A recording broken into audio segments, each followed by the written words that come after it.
Welcome back, everybody, to another episode of the RacePlazaMedia podcast. My name is Milan. My name is Pia. And you know what? We didn't even introduce ourselves last week. That was rude. That was rude. I always just go by whatever you start. And then sometimes if we introduce ourselves, sometimes we don't. So I'm like, okay. Sometimes I'm off the charge. It is what it is. So this weekend, we had some racing action. We watched more two-wheel racing action than we actually did four-wheel. I was almost going to say one-wheel. I don't think we have seen any unicycle racing yet. And so we're going to get right into it. We're going to talk about the F1 race in Japan, the Suzuka Grand Prix. I think the Suzuka Grand Prix for the last couple of years have been actually quite underwhelming. It is a very narrow track. It is a super fun track, and I've been racing it in F4 or in an F4 car on iRacing this past week, or I've been just doing like laps. Yeah. And it is a really, really fun track. But this weekend going in, I was hoping for a little bit more like racing or overtaking action. And I think it is fair to say that there was a lot more excitement in this race than it was like previous years, because it was usually just like it's kind of like Monaco. I mean, I think we had more on track action than expected. Yeah. Or that we, like you said, like that we've had in the past, which is really nice. Going into this weekend, of course, part of me was still riding the high/excitement that, of course, Kimi had won. Lewis was on the podium last weekend. So it was like, ooh, or last race weekend. And then so going into this weekend, I was like, oh, let's see what's going to happen. Because obviously teams are still figuring things out with the regulations. They're changing their cars. And especially going into this next race coming up, I'm expecting maybe some changes in the order or... Well, I mean, I guess we'll see. Only time will tell. No one knows how the the upgrades are going to go, but we do know that Fred has now, I think, on multiple occasions said that they are bringing big upgrades to Miami because we are off until May 2nd. Yes. When the the next sprint races, and then a third we have the main race. But let's talk about a little bit more about the race itself. And then I have a lot of stuff that actually happened throughout the week that I'm not sure if you're aware of. Oh, interesting. That is like some F1 quote unquote drama that happened. Ooh. And let's first talk a little bit about the race and then we'll, I guess, talk about the other stuff. Okay, sounds good. So we didn't neither of us watched qualifying because it was like, it wasn't too late, but I did work the next morning. I mean, I did end up watching it, but I didn't end up watching it live. Okay. Right. And then I remember specifically because we had spoken briefly in the morning and then I thought I had a spoiler and I was like, oh yeah, I got a spoiler. No Mercedes on the podium. And then your face just dropped. And I was like, wait a minute. I was like, did you watch a different qualifying than I did? Did I? Yeah. Did you watch last year's? Yes. Did you get last year's? Maybe. But clearly I had some wrong information. But I mean, any F1 news that I had seen that morning, I tried to swipe away, but my brain still like caught like words of I think it just kind of put something together. I ended up watching the qualifying and clearly we had both Mercedes in the front row. So it was like, okay, well, fake news, but it is what it is, which was interesting. But I mean, very quickly talking about the qualifying, it was not too much it was happening. I think the two big things that happened were one, that Ollie Behrman ended out or left in Q1 already after he's had a great start to the season. So it's a little bit surprising that he immediately left in Q1 just because he's had a good pace so far. And the other big one, of course, which is probably the bigger upset, or it's definitely the bigger upset, is that Max Verstappen didn't make it into Q3, which is just such a bummer that he just has not the best car at the moment. Or it's such an unusual sight. And I remember, I didn't even tell you this. I forgot where, I think it was at work somewhere, and I was wearing some of my Formula One merch, and somebody came up to me. I was like, oh, you watch Formula One? And I was like, yes. And they were like, oh yeah, it's not a good season so far. I'm like, what are you talking about? It's a great season. And he's like, oh yeah, well, for Max. And I'm like, well, if you're Max is fan, the end all be all of it all, right? I was like, well, that if that's your bar of if it's a good season. I mean, obviously, we're very early in. I can't say at this point if it's what the season's going to be like. Yeah. Although all the commentators, and I myself too, when I watch a race, I like to speculate what's going to come in the future. But I think it's been a very entertaining season thus far. We talked after the Japan race, and we're like, okay, this race was not uber exciting, but there was still some really fun on-track action that I enjoyed. Yeah, it is really interesting because as Ferrari fans, it is obviously we had the first two races of the year were awesome. We had Ferrari both times on the podium, and then also in the sprint race. Is it both of them made it on there? We always had a Ferrari driver on this on the podium, which we also had this time around. I was also like, I think like even though like Lewis qualified in 6th place, I think I think it is just natural that there's going to be some tracks where the cars work better than others. This is also how we kind of got like a Max Verstappen race win in 2023, right? So it is just like kind of the nature of it. Yeah. So even though like Ferraris, they weren't as good, and I know both Charles and Lewis struggled again with their car and their power deployment and all this stuff, right? I think this is the first time this season where I felt like some even stronger negativity about the regulations. Like I knew that things weren't perfect, but I also think that we're very much in this thing where like we like to like paint the devil on the wall, right? 100%, yeah. We're just like everything is the worst and everything sucks and all that stuff. But this is the first time where I was like, oof, okay, there is like I felt like it's very glaring, and it became very obvious to me like this. And specifically what I mean with this is like we talked about it last night while after we watched the race, is that the amount of times the commentators had talked about battery and battery deployment and then battery recharging and all this stuff. I was just like, oh my God, can we talk about literally anything else?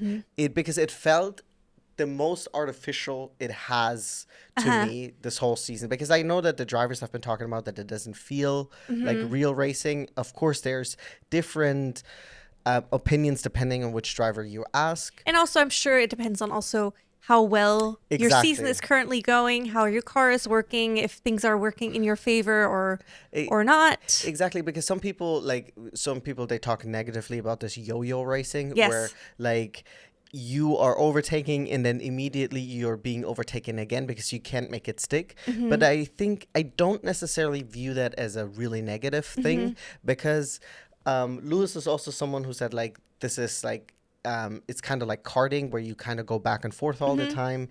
And that brings also, quickly before you continue your point, that brings in strategy more into play again too, like figuring out when is the right time, because if I do it here, like that's what we saw yesterday in the race a lot, is when they overtook too close to the start finish line, there was a high chance that you'll get overtaken then again, depending on of course your battery charge and all those things. So there comes the battery talk back into play. But I personally am enjoying I wouldn't consider it yo-yoing as much, because there's, I feel like the more thought you put behind it, you can use it to your advantage potentially, like your positioning and the battery and stuff like that, which I find fascinating. But I do understand your point, but continue. Yes. Sorry, what were I mean, they were talking constantly about battery deployment, battery charging, the yo-yo effect. Did I just ruin your flow? I'm so sorry. Because with your nonsense. But I don't really remember what the point I was trying to make. Well, I mean, the point that you had made to me yesterday was also that now you're at this point, like kind of, is this now Formula E? kind of. It is like the amount of times that we're talking about like the battery and the battery like deployment. It's like that's really the only concern because it's really the only thing that matters.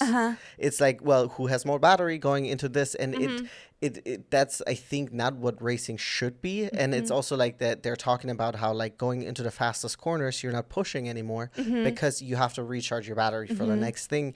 And that's a really terrible like effect of these regulations. And I hope they are going to be able to figure out a way to, you know, smoothen this out. I still think that in a way there are like this back and forth fighting does help because on like online people are like, well, DRS, you only had a DRS train and then nothing changed, right? And then it was also very much someone who's being overtaken has no really option to defend. You got overtaken and then that was it, right? There was very rarely there was an option for you to back overtake, which I like this idea of like, well, like let's fight on it. And you have to say like the Ferrari fight in China was like one of the most exciting racing we've seen, and this was back and forth, right?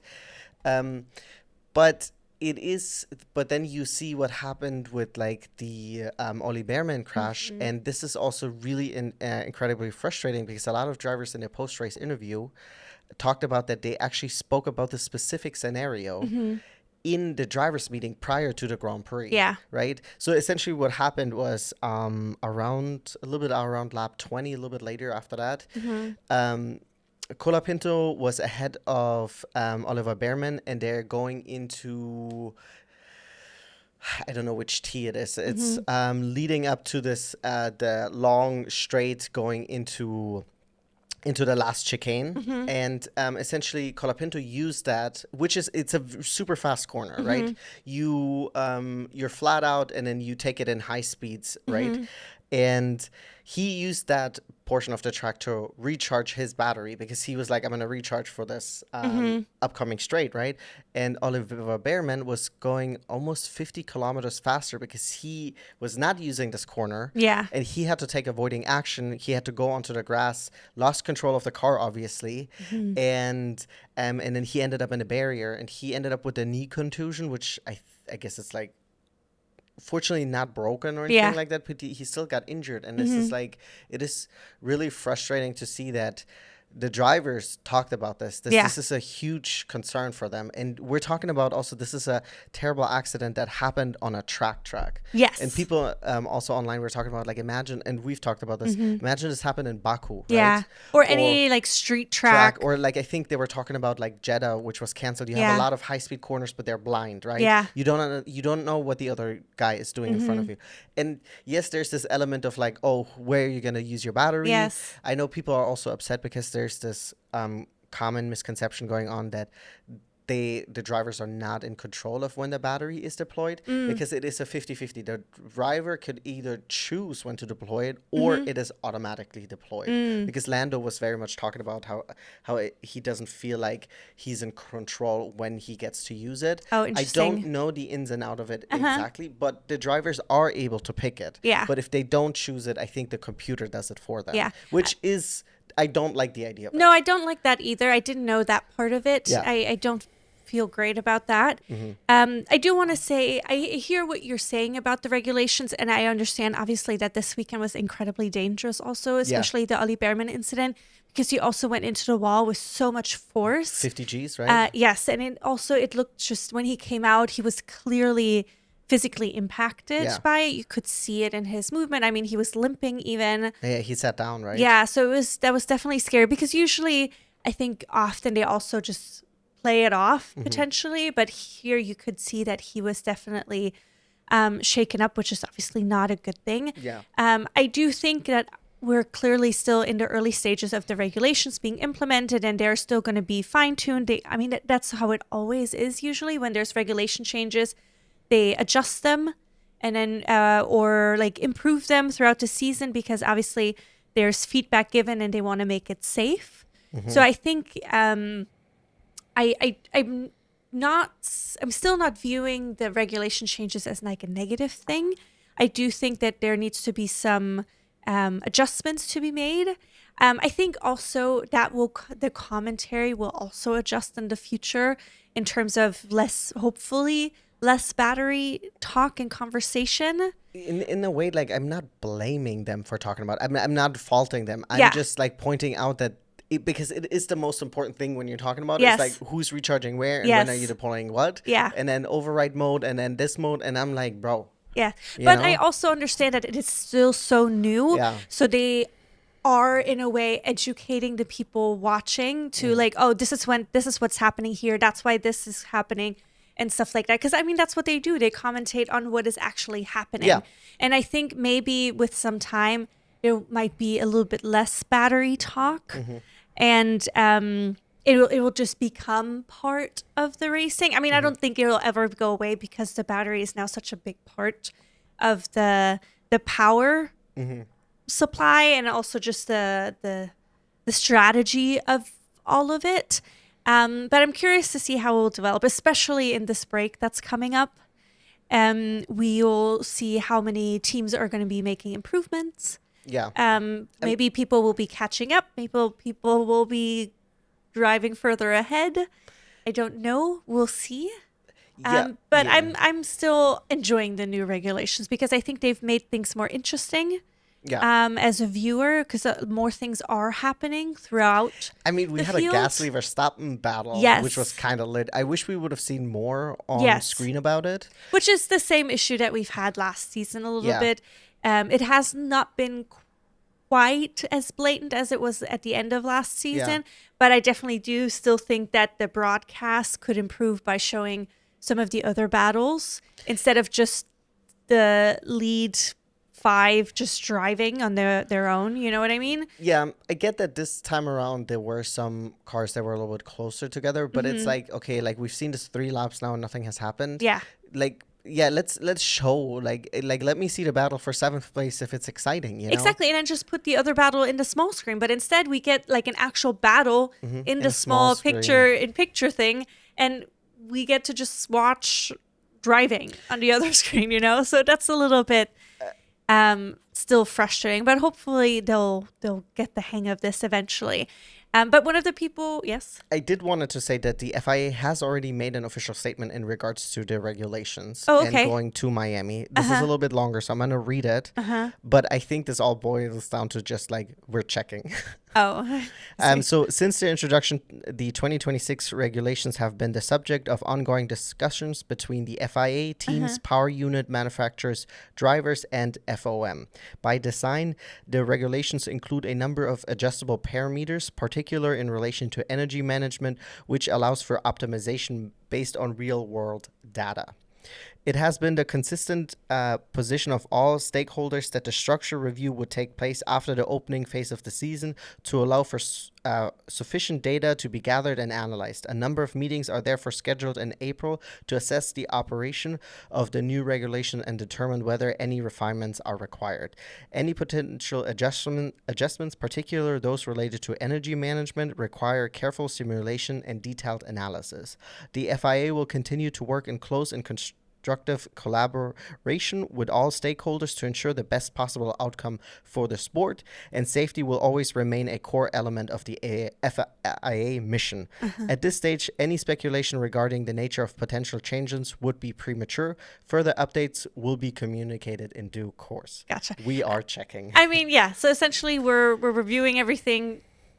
Stay tuned. Yeah, I think it is also now we're getting to a point, and I saw this online too, and I know we have talked very little of the race, and we're going to get into that in just a second. Yeah. It's fine. But it is, I saw online that will also be very difficult to, no matter what changes you're doing, like to get the teams and everyone to agree for it, right? Because like, for example, there's this big debate about the start, right? Ferrari obviously built their turbo around it, right? They were like, we're going to do a smaller turbo, so we have less slack, so we have a good start, right? They specifically built their car for that, right? The other, like, so Mercedes, for example, and I think Honda, they didn't do that, right? And So there's obviously a huge trade-off. So Ferrari's losing a lot of pace on the straights, but they're good through the corners, and they're very good at the start, right? And they already made concessions. They're like, we'll let you guys do the 5-second charge up, right? But Fred is like, I'm not making more changes, right? So it's now this thing, if you are going to make changes to it, right? Getting everyone to agree on, right? Yeah. I think Max said in one of his post-race interviews, I guess if the only way we can get to like a change is if we talk about safety, then let's talk about safety, because they didn't talk about all this stuff until the Oliver Bearman crash, which it is a little bit frustrating. I'm going to be honest, it is not something I had ever considered as a viewer, because I am still wrapping my head around all of this regulation things and how it exactly works. But that the drivers brought it up, that they're concerned about this, right? And it wasn't considered is not that of a good look, because I'm like, you're talking about the guys that are racing these things, and these are the only people that we know, right, that have like first. Well, and they're literally putting their lives in. I mean, they're the ones actually driving it and will be impacted by the safety. And I get that you cannot take everything that the drivers say for, like, there was a lot of drivers that were against the halo, right? And look what the halo's doing, saving lives left and right, right? But if the drivers are arguing for more safety, that is something to consider, right? Yeah, I was also thinking like, would it be a possibility to have some sort of indicator light?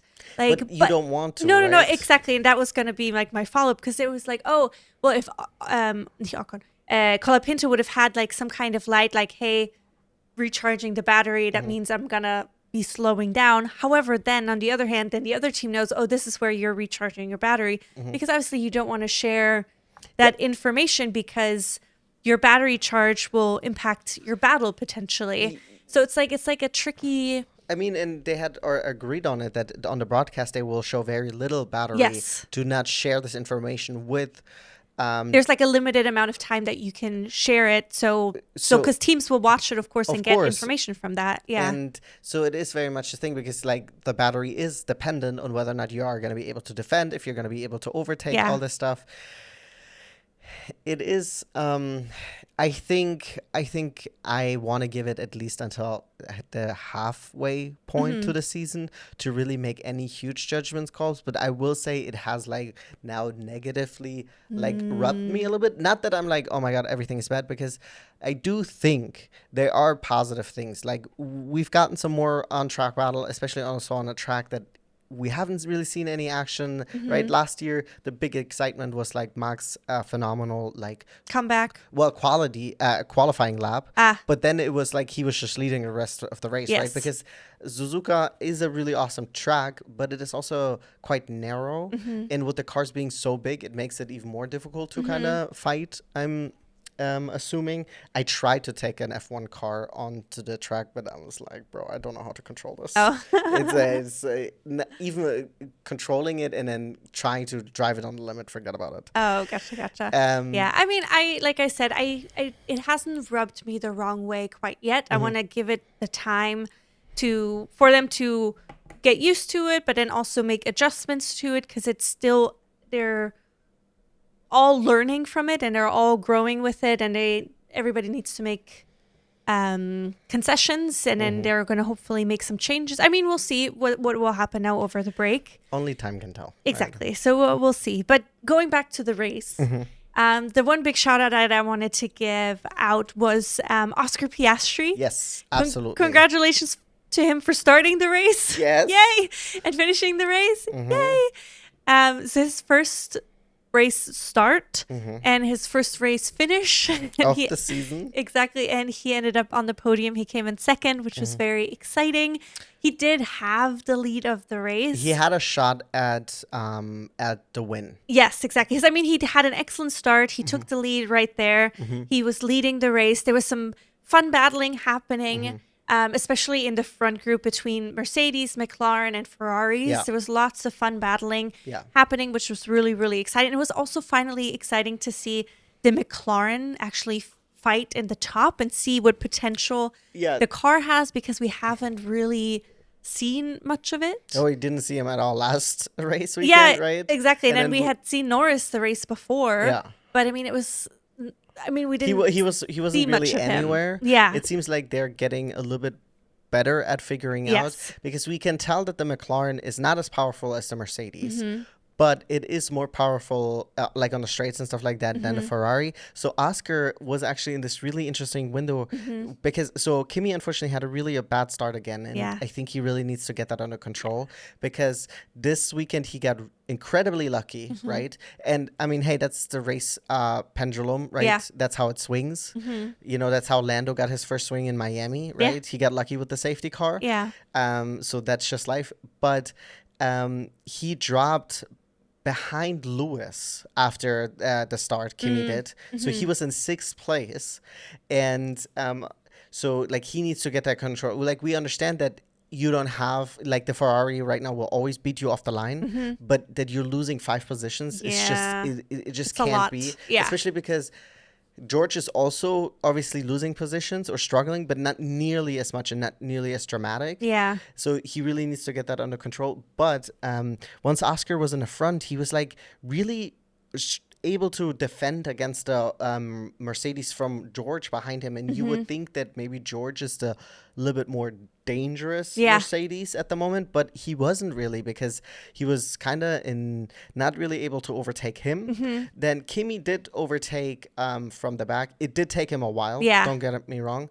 Then Oscar and George and Charles, all of them pitted. And then literally the lap after, it was the safety car, Oliver Behrman in the wall. The wall.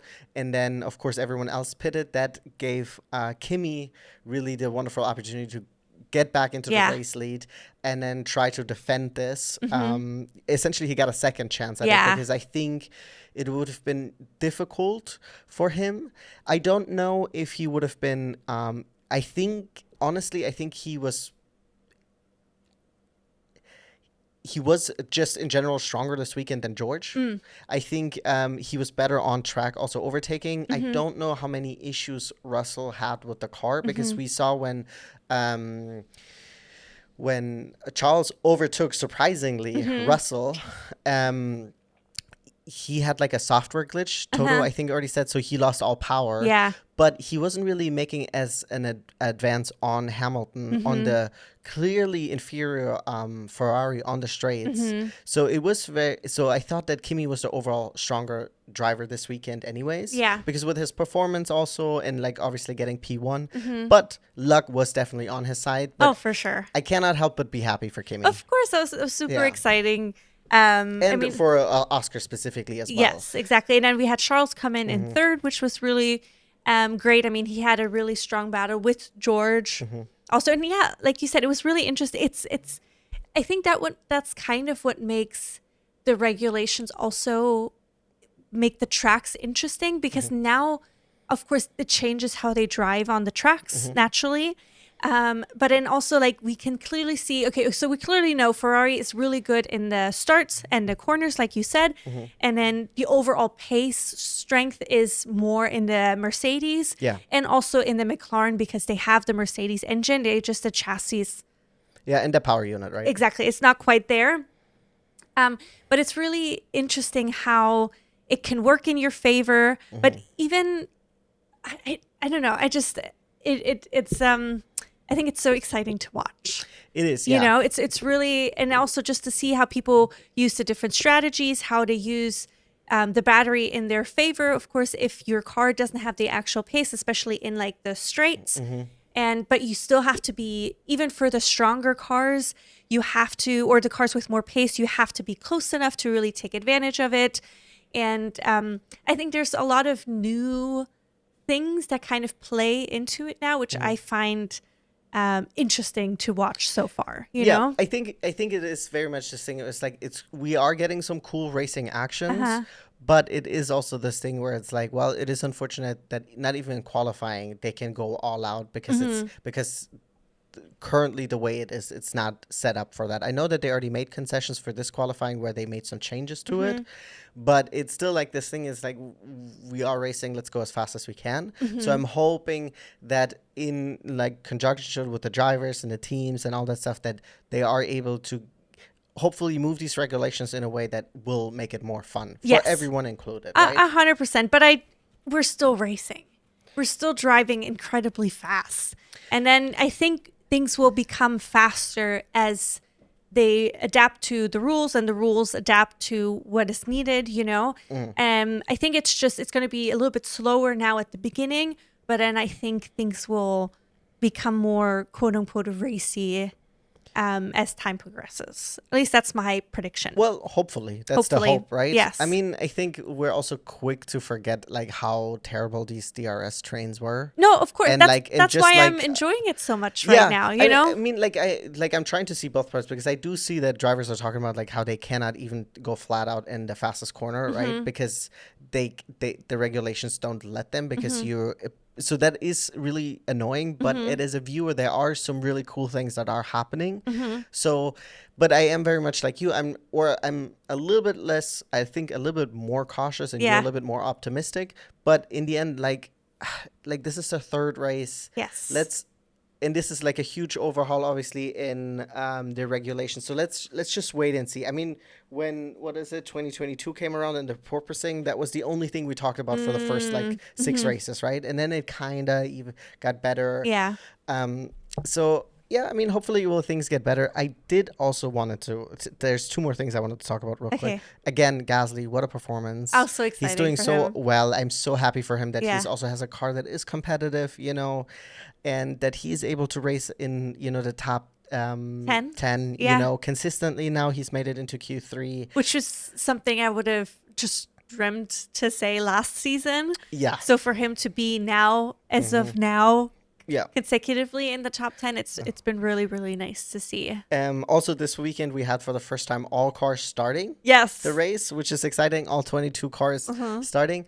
And then the one thing, I haven't had a chance to go back on that, but before the safety car and all that drama happened, there was actually this insane fight between Isaac Hadjar and Lindblad.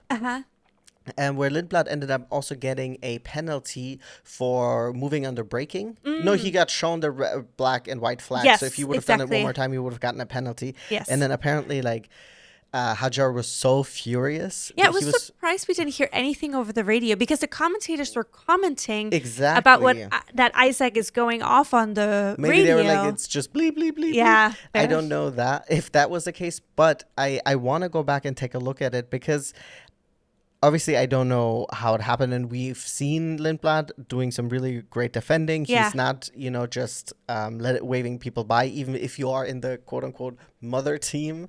Well, he was racing against Max. He's racing against Hadjar. I do have to see how dirty things got, because I do also think that the drivers are so quick to complain about how dare someone race me. You know, it's like, oh, I'm faster than him, and it's like, bro, then fucking pass. Oh, you know? We did have a Charles moment where he was hinting it but not quite saying it. It's like, we're losing a lot of time. Yeah, but Charles, you're not gonna go out there and catch Oscar, because I saw you didn't. You know, and it is very much this thing. Is like, bro, if you're fast, then fucking pass. God forbid, you know. Yes. God forbid you race in your race car. Yeah.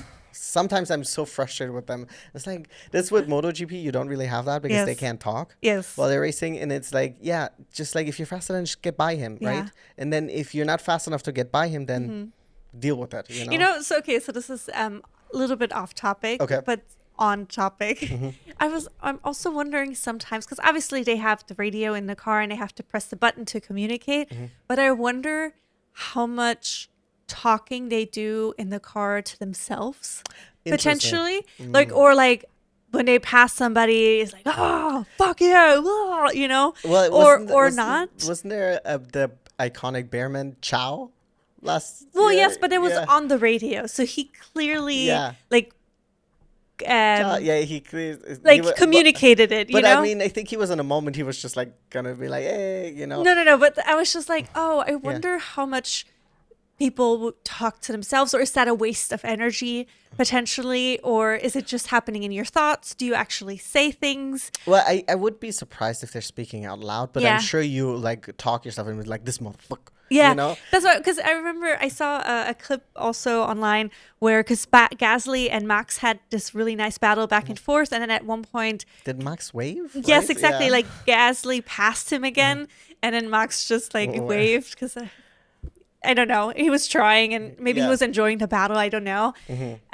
But it kind of just made me wonder. I'm like, oh, I wonder if, or if it's because there's obviously such professionals that they were like kind of just in the zone, and they it's not like a, or like, woo, it's just I don't think on so, to the next one kind of thing. I mean, I think as an athlete, you kind of have to. Like in the perfect world, you're just like, you just have to move on. Kind of like tennis player, you have the bad shot, you just move on from it, right? You can't just like, because if you fall down that rabbit hole, I think 100%. your performance will. But I do think that they're affected by it, because otherwise they wouldn't have these outbursts on the radio, right?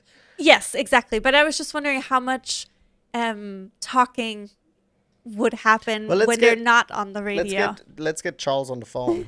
But it's just something I was thinking about. I was like, oh, I wonder. And also, of course, in MotoGP, because they don't talk on the radio at all. They just gesture. Yeah, exactly. But I think that's all. I don't think we have to talk much more about the actual race. Because, I mean, we had some fun on-track battles. But I think we talked about the most important things. So I'm curious about the drama that you were